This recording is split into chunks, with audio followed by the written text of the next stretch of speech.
இனிய காலை வணக்கம். நவுலவதி தில்லத்தேவன் லண்டனிலிருந்து. பொறிச்சொல் 983வது சுரண்டு சுரண்டு. கையிலே நாங்கள் நகத்துக்கு அதாவது குயிட்டெக்ஸை அடிப்போம். அதை அடைத்துவிட்டு ஒரு கொஞ்சம் அலைந்து விட்டதென்றால் அதை சுரண்டி சுரண்டி எடுத்த காலம் ஒரு காலம்.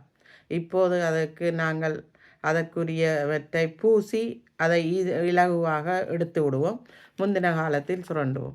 அதே மாதிரி சுவருக்கு அதாவது பெயிண்டுகள் நிறங்கள் வண்ணங்கள் தீட்டும்போது பழைய நிறங்களை சுரண்டி சுரண்டி எடுப்பார்கள்.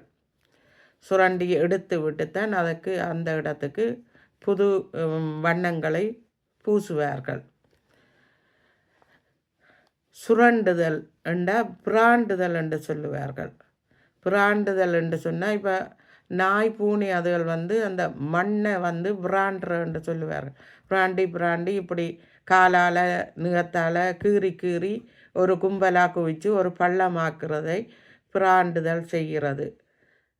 ஏதாவது பூ மரங்களை வைத்து விட்டால் அது போய் பிராண்டி அந்த மரங்களை முறித்து விடும், சரித்து விடும். அதே போல் கவருதல் பிராண்டுதல் சுரண்டுதலுக்கு அகராதை சொல்லாக வருது. கவருதல் என்றால் கண்ணை கவரக்கூடிய விதமாக இப்போ உடுப்புடவைகள் உடுப்புகளை வண்ணம் வண்ணமாக தைத்து அதனை அலங்கரித்து தொங்க விடுவார்கள். அதே போல் சேலைகளுக்கெல்லாம் கண்ணை கவரும் விதமாக சருகைகள் நிறங்கள் இவற்றையெல்லாம் மற்றவர்களை கவரும் பொருட்டாக வைப்பது.